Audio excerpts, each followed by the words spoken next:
tibżaw xwajin, tibżaw xwajin, tibżaw xwajin, jgħidilna Ġesu bil-qawwa illum, tibżaw xwajin, tibżaw xwajin, jien qiegħed hawn fosthom inħobbkom. Kristu hawn jitfalna id-dawl, ħalli dawlilna l-ħajjietna. Kristu jrid jgħidilna mill-ġdid, jien magħkom sa tmiem, tibżaw xwajin, tibżaw xwajin, tibżaw xwajin, jgħidilna Ġesu bil-qawwa illum, tibżaw xwajin, tibżaw xwajin, jien qiegħed hawn fosthom inħobbkom. Jien Sister Teresa nsellem lilek li rġajt magħna għal dan l-aħħar programm tagħna. Tibżawx huwa jien il-paċi miegħek. Insejħu fostna Trinità Qaddisa fl-isem tal-Missier, tal-Iben u tal-Ispiritu Santu. Amen. Ekku eżis semmija dan huwa l-aħħar programm tagħna u ġveru, nispera li l-mulej ħadem ħafna magħkom tul dawn il-programmi. Ekku illum naraw fl-aħħar ġurnata li ser nintaqgħu dan il-personaġġ speċjali li konna qed insegwu tul din l-iskeda xi jrid jgħidilna llum. Nirriflettu flimkien is-silta mill-Vanġelu ta' San Mark kapitlu 10 versi 46 sa 52. Jien naħseb hija silta adattata ħafna għal dan l-eluq. Naraw il-mulejjek x'se jgħallimna. Isimgħu ftit is-silta li ġġib it-titlu li nara Mgħallem. F'dak iż-żmien waqt li Ġesu kien ħireġ minn Ġeriko flimkien mad-dixxipli tiegħu u ma' kottra kbira ta' nies, dejjem in-nies imxenqa biex tisma' ekku lil dan Ġesu bħalma intom imxenqa intom eżis semmija li tisimgħu fuq dan li Mgħallem tagħna. Kien hemm wieħed tal-lab Ama jismu Bartilmew bin Timew bil-qiegħda fil-ġenb tat-triq. Dan meta sema li kien Ġesu ta' Nażaret, qabad jgħajjat u jgħid: Ġesu bin David ikollok ħniena minni. Kien hemm ħafna li bdew jgħajtu miegħu biex jiskot. Imma hu aktar kompla jgħajjat: bin David ikollok ħniena minni. Ġesu waqaf u qal: sejħulu. Huma sejħu l-Ama u qalulu: għamel il-qalb, qiegħed isejjaħlek. Dak tajar il-mantar minn fuqu, qabeż fuq riġlejh u mar ħdejn Ġesu. U Ġesu kellmu u qallu: xi trid li nagħmillek? Li nara Mgħallem, wieġbu l-Ama. Mur, qallu Ġesu. Il-fidi tiegħek isimgħuha tajjeb irġgħu. Il-fidi tiegħek fejqitek. U minnu fih beda jara u baqa' miexi warajh fit-triq. F'din is-silta li għadna kif rajna qed nisimgħuha tidwi lajta anzi lajjat ma jaqtax u konsistenti tal-Ama ta' Ġeriko li nara Mgħallem, ħanara. Il-għajta ta' bniedem li tassew jaf xirid, li tassew jaf minn xiex qed ibati, l-għajta ta' bniedem imkebbeb bit-tlamijiet imma li f'qalbu der daw li nemnem tama kontra kull tama li fl-aħħar qudiemu kien hemm xi ħadd li kellu s-seta li joħorġu mill-qabar tad-dlam tiegħu. Minu tassew imġarrab eżis semmija jifhem l-ajjat ta' dan il-bniedem li n-nies ta' madwaru dejjaqhom u ma kienu kwieti mexxin bl-ħsieb ta' xejn ma' Ġesu tilfilhom il-ġabra tagħhom. Qishom aħna l-insara li naħsbu li aħna t-tajbin. Dan minnu bdew jgħidu li jissaffissa fuq Ġesu, qalu. Dan l-ajja dan qed jesseġera żejjed kollu żejjed u siktuh. Ħafna nies u aħna magħhom huma komdi bir-reliġjożità pulita tagħhom. Mistoqsija importanti eżis semmija. Min kellu għajnejn murda bla dawl? L-Ama li ra xaq ta' dawl f'ħajtu jew dawk ta' madwar Ġesu li ma kienu qed jistennew xejn kbir, xejn li entużjażmhom mingħand Kristu. Aħna li qed ngħixu llum naraw iktar minn dan it-tallab ta' Ġeriko, qed tifraħ qalbna, qed tħabbrek biex tfittex fil-verità lil mulej. Disgrazzjatament eżis semmija, il-knejjes tagħna ħafna drabi huma mimlija nies birda. Jekk pereżempju tersaq fuq xi ħadd u tistiednu biex jibda mixja lejn il-fidi ekku adulta f'xi waħda mill-komunitajiet li qed jimbtu fil-parroċċi, malajr jiżloqlok b'xi skuża. Il-verità hi li mingħand Kristu mhuma jistennew xejn, anzi l-mulej għalihom u xi ħadd li se joħdilhom xi ħaġa li dejjem irid. U intu jien, kif naħsbuha? Għalhekk xi wħud ta' jinqdew bil-qudiesa tal-ħadd biex jagħmlu dmirhom u lil Alla jgħidulu mhux bil-kliem ta' ma bil-fatti, għax bil-kliem ma ngħidu xejn imma bil-fatti iva. Isek qed tgħid, tajnik dak li kellna nagħtuk issa ħallina bi kwietna ngħixu ħajjitna mulej. L-Ama ta' Ġeriko ma kienx jaf li hu kien l-iktar wieħed li qed jara minn fost dik il-folla kollha, għax kienu l-induna li quddiemu kien hemm xi ħadd li tassew kellu s-soluzzjoni għall-eżistenza kollha tiegħu. M'hemm xama ikbar minn dak li ma jafx li hu għama. Il-Fariżej kienu jgħidu li Ġesu, int żgur li din min tixtejda lina hux. Kienu jaħsbu li jaraw għax kienu jafu fuq Alla. Kif nagħmlu aħna? Ma fil-verità ma kinux jafuh. Aħna l-kol nafu ħafna fuq Ġesu, imma tkun grazzja kbira li tkun tafu personalment, ikollok ħbiberija intimità miegħu. Iva, din hija grazzja kbira. Min jammetti li huwa għama dwar Kristu u imbierek, għax jista' jersaq lejh u bħal-Ama ta' Ġeriko jitolbu bil-ħniena biex ifejqu. Jekk trid mulej, int tista' tfejjaqni, intennu ilu spiss din il-mulej. Lil dawn in-nies li huma omja li jiżbaljaw bil-kbir, imma mingħajr ma jafu għaliex u kif u x'inhuma l-konsegwenzi tad-dnub tagħhom, Kristu jiddefendihom bil-kbir quddiem il-missier. Dawn huma il-kontra tal-Fariżej għax huma umli u jammettu li huma midinbin. Għal daw in-nies dgħajfa ġie magħmul Kristu bħala qassis il-kbir li l-ħin kollu jidħol għal midinbin quddiem il-missier. Jekk naqraw l-Antik Testament insibu fil-ktieb tal-Profeta Ġeremija fejn jgħidilna li hu kien jaf x'inhu id-dawl veru li jagħti l-kulur lil-ħajja, li jagħmlek tiġbed nifs il-ġewwa u tistaġeb. Ġeremija feraħ, għaxra li l-omja se jaraw li Alla hu mħabba, li Alla hu missier, li hu sit l-istorja, li hu biss hu s-serħan tal-qalb u tal-moħħ. Iva eżis semmija huwa Ġesu li jferraħ l-omja, li tsopob li jterqu għajjena fil-ħajja li kienu fiha u jġelhom issa jaqbżu bil-ferħ u jgħixu ħajjithom to the full. Meta jingħatalhom li jaraw mhux karikatura li vvintajna tal-aħna ta' imma jaraw lill-Alla li wera ruħu f'Ġesu Kristu.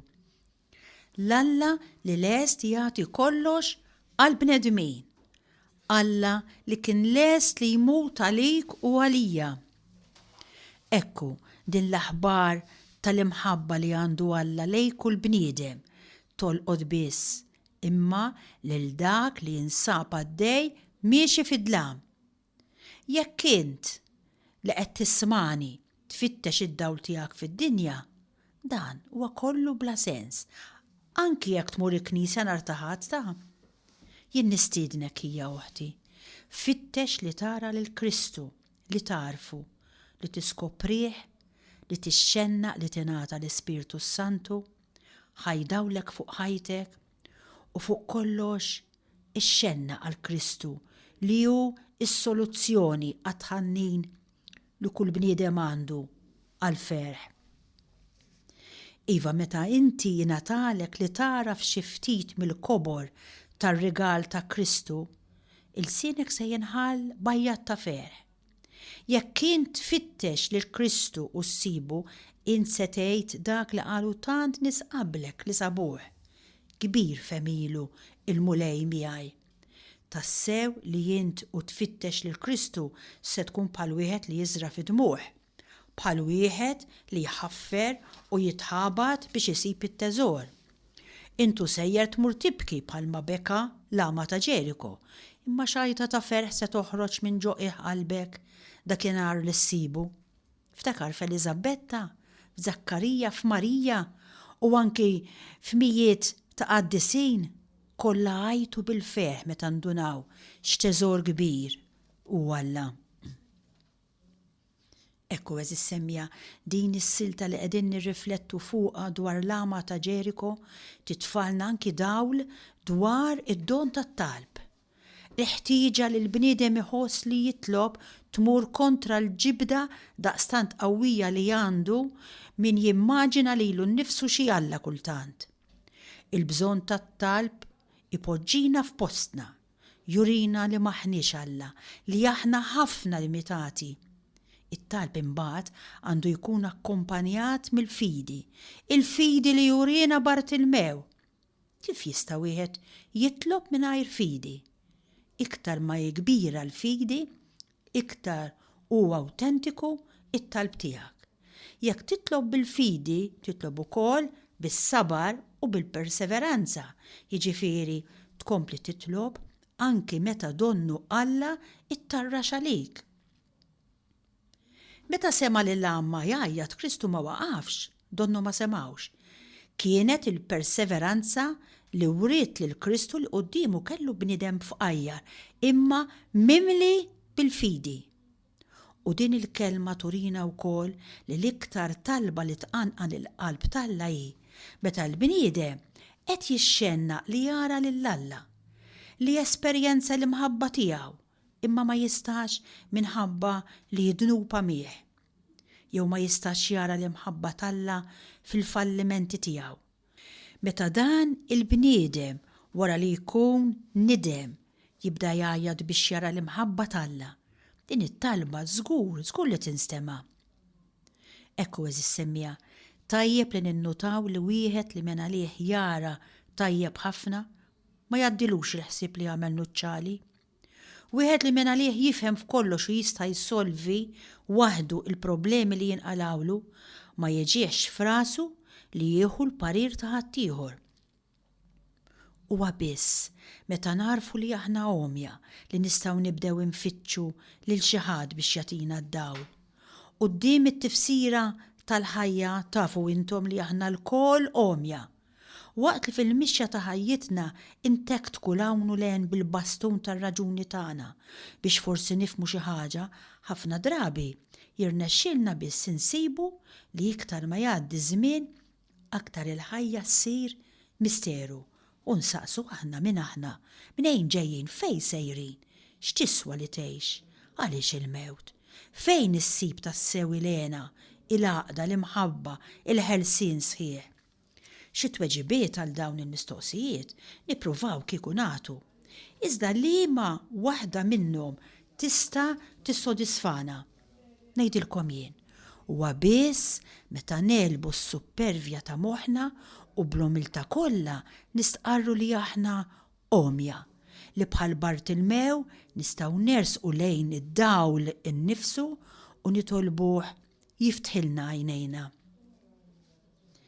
Ekku bil-ħniena intennulu li nara Mallem, li nara ngħidulu llum fiduċja kbira, li nara l-Alla kif tara int, li nara li l-nifsi kif tarani int, li nara l-ħaddieħor u d-dinja ta' madwari kif tarahom int, li nara mulej, li nara bil-għajnejn tiegħek, li nifhem il-ħajja fid-dawl tal-kelma tiegħek, li nsib it-tajjeb fid-dawl tar-rieda tiegħek.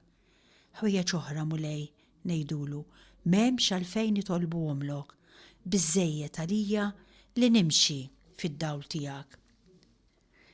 Li nemmnu fi Kristu eżis semmija però ma jfissirx li se jelbu il-problemi kollha tal-ħajja ta'. Ma jfissirx li ser insibu it-tweġiba għal kull diffikultà li tinqala. li nemnu f'Ġesu Kristu tafu xi jfisser?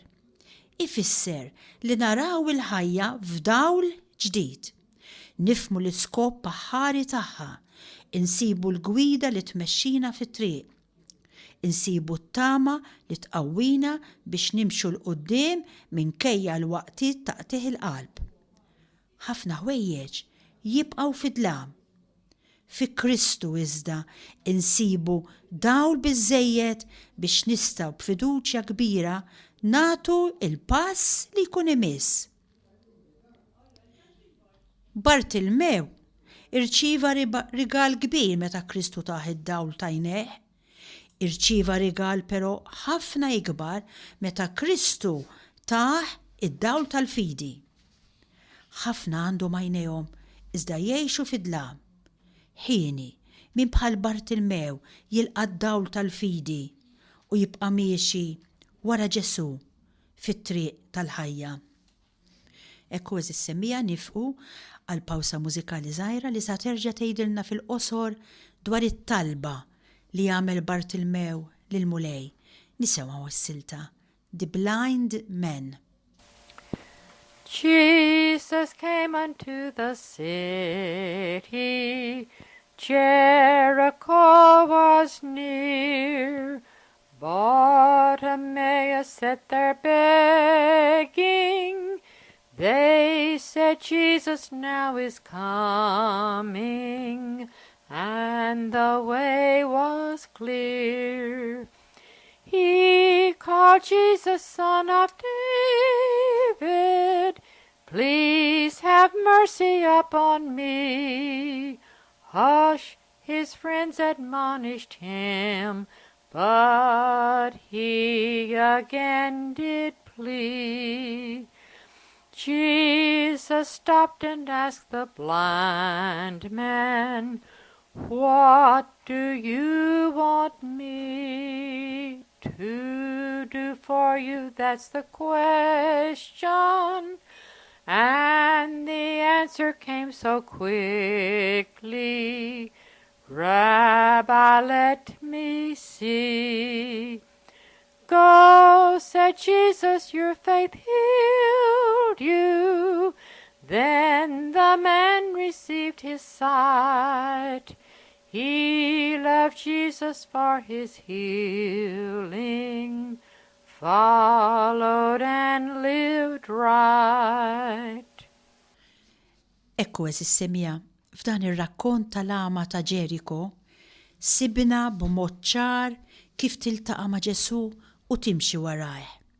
Għallimna ħafna dan Bartilmew. L-ama tal-Vanġelu kif rajna għadda minn proċess li jwasslu għal fejqan fiżiku u spiritwali. Min bil-qiegħda fil-ġenb tat-triq huwa spiċċa miexi warajh fit-triq. Din is-silta hija messaġġ ċar għalija u għalik ukoll li rridu ngħaddu minn proċess ta' fejqan. Ġesu, l-aqwa tabib tagħna huwa lest jilqana fil-klinika tiegħu biex minn hemm noħorġu mlibsin bl-imħabba tiegħu u mfejqin bil-ħlewwa ta' qalbu. Talla pama iltqajna miegħu illum jismu Bartilmew. Dan kien il-protagonista tagħna. Tallab għax m'għandux il-possibilità li jaħdem biex jaqla' ħobżu. Irid jittallab mhux biss, iżda huwa għama ma jarax u għalhekk il-fiduċja kollha tiegħu kienet fin-nies li jagħtuh il-flus, li jmorru jaqduh, li jaqsmulu triq, li jwassluh fejn għandu bżonn. Ma jarax għax nieqes mid-dawl fiżiku, imma forsi aktar mid-dawl veru li hu Kristu fil-ħajja tiegħu. Saħansitra ismu jħallih bla identità. Bartilmew bl-Aramajk ifisser Bintimew. Lanqas nafu ismu sewwa dan il-personaġġ li tkellimna fuqu. Ekku, inkunu aħna hekk ukoll, forsi bla isem. Għaliex imħabba l-mar tal-ġisem, imma forsi anki mart tar-ruħ li nkunu ninsabu fih. Bil-qiegħda fil-ġenb ta' triq dan hija l-pożizzjoni passiva li tħallihem fil-ġenb mingħajr ebda moviment u dinamiċità kważi mifluġ barra li huwa ama. U min minna eżis semmija ma jkunx ukoll xi darba jew oħra fil-ġenb ta' triq jew għax warbuh l-oħrajn, jew għax dbietu min jeddu. Però dan Bartilmew sema li kien għaddej Ġesu. Imnalla ma kienx trux ukoll, sema li kien għaddej Ġesu u din kienet l-okkażjoni tad-deb li kellu. U llum din is-silta li qed nirriflettu eżis semmija hija okkażjoni tad-deb għalik ukoll. Ekku f'dan l-aħħar programm. Kemm huwa importanti is-smieħ tal-kelma t'Alla. Kemm huwa importanti li ma nittarxux u nisimgħu leħen il-mulej. Qabad jgħajjad Bartilmew u din kienet reazzjoni qaddisa għax b'hekk Ġesu semgħu. Kienet azzjoni deċisiva. Semma leħnu u semmaw sewta għax ħabat jgħajjad u jħambaq kemm kellu saħħa. Bartilmew kien konvint u beda jgħajjad bin David ikollok ħnina minni, it-talba li toħroġ mill-qalb din, it-talba li tibda tfejjaqna minn ġewwa, hija t-talba li turi l-umiltà fil-bniedem u l-fiduċja f'Alla. Għal din it-talba Ġesu żgur ma jistax jiskot u qallhom sejħulu. Dak tajjar il-mantar minn fuqu, qabes fuq riġlejh u mar ħdejn Ġesu. Mela innutaw, min bil-qiegħda la sejjaħlu Ġesu iqum, anzi, tajjar, qabes, mar. Għandna 3 verbi hawn li juru azzjoni u moviment qawwi. Issa iva, ġi fit-triq, madux aktar fil-ġenb. Kemm il-darba aħna wkoll u ġvera inkunu mottijin bil-mantar tagħna, magħluqin f'bozza, protetti bis-sigurtajiet tagħna. Eżis semmija, il-laqgħa tiegħi u tiegħek ma' Ġesu titlob ħaġa waħda. X'titlob? Li ntajjar dak il-mantar li naqbes fuq riġlejja. U dan minn qalbi nawguralkom f'dan l-aħħar programm tagħna. Li tajjar taqbes u tmur bil-qalb fih dan dak li jista' jgħinek u li qed itennilek u jibqa' jtennijilek. Isimgħuha spiss tidwi f'idnejkom din. Tibżax, ejja huwa jien.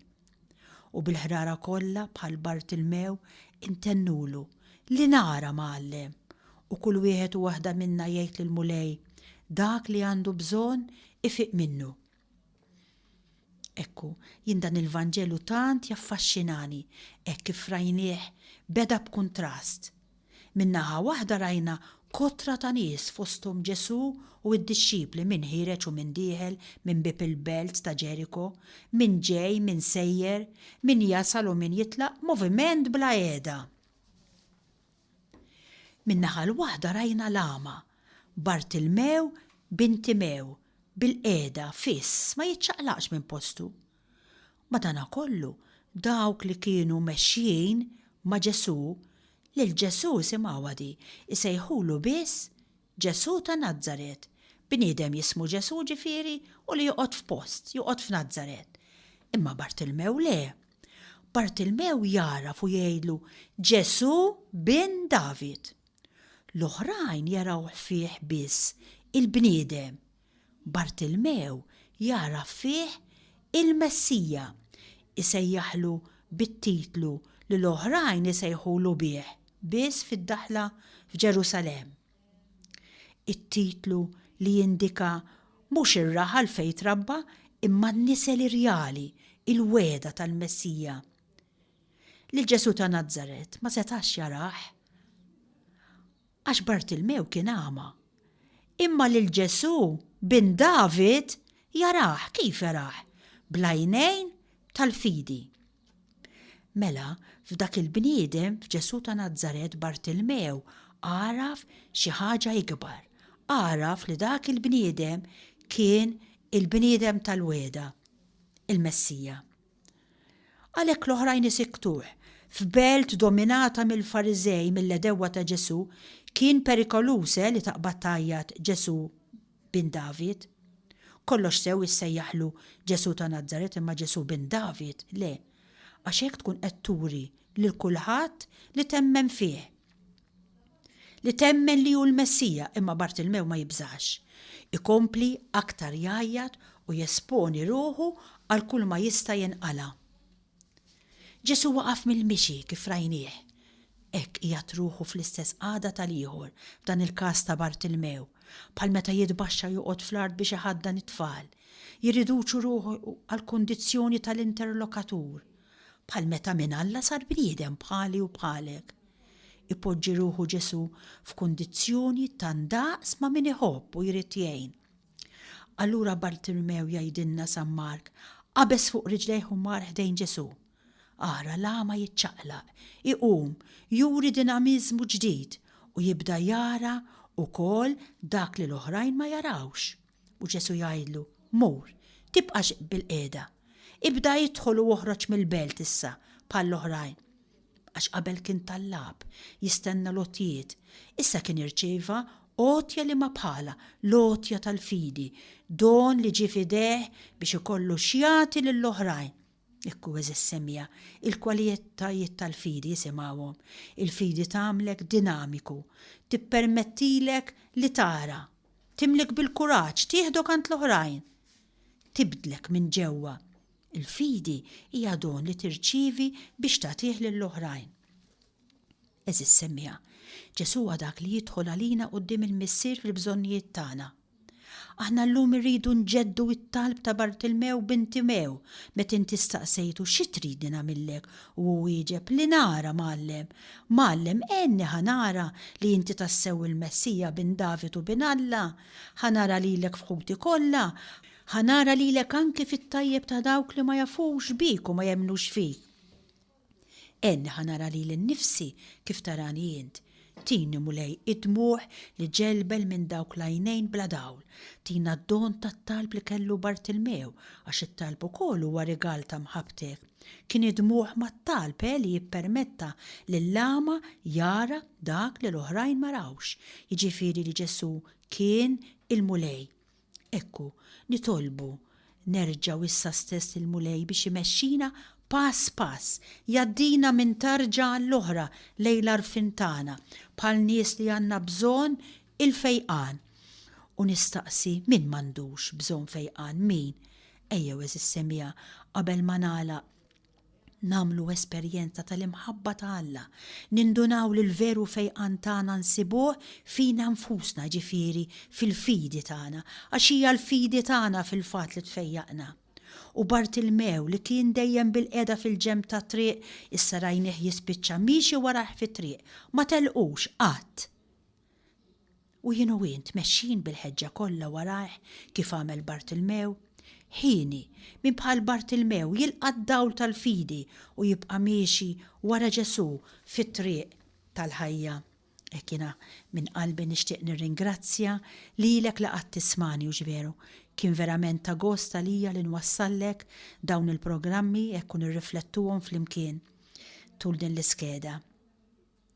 Jalla l-mulej jtik il-grazzja li dejjem tarfu b'mod personali li tidħol f'ċerta ħbiberija personali miegħu u taraf li hu l-uniku personaġġ li jista' jtik is-serħan tal-moħħ u tal-qalb. Ives is-semmija huwa Ġesu li jferraħ lil dawk li jterqu għajjiena fil-ħajja u jġelhom jaqbżu bil-ferħ u jgħixu ħajjithom to the full. Akkost tal-mart u l-problemi li magħhom niltaqgħu. Nissuġġerilek li tagħmel din l-esperjenza miegħu. Ipprova du u tara kemm hu tajjeb il-mulej. Jien minn qalbi hekk nixtieq nitlob il-mulej biex jixħet il-barka tiegħu fuqek u fuq il-familja tiegħek. Insellimlek il-paċi miegħek. Tibżaw xwajin, tibżaw xwajin, tibżaw xwajin, jgħidilna Ġesu bil-qawwa illum, tibżaw xwajin.